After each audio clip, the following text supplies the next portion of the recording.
பார்த்தீங்களா? இந்த அரிக்குதே மீன் இது கடல்ல இருக்கிற போது என்னெல்லாம் ஆட்டம் போட்டிருக்கோம், எவ்வளோ வேகமாக நீந்தி இருக்கும். சுறா மீன்கிட்ட இருந்து திமிங்கலத்துக்கிட்ட இருந்துலாம் தப்பிச்சு மனுஷங்கிட்ட வந்து மாட்டிக்கிச்சு. அவ்வளோதான், அடித்து கட் பண்ணி உப்புலாம் தடவிட்டாங்க. இதை இப்போ சமைக்க போகிறோம், வாங்க.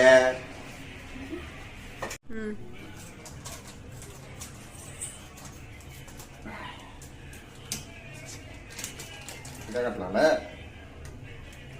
எல்லாத்தையும் கொட்டிடுவா.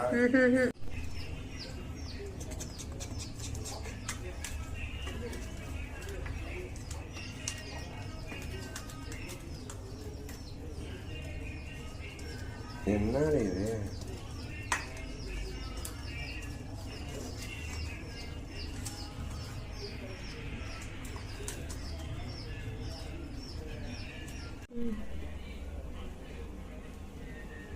சூரிய இருக்கு, சமையா இருக்கு.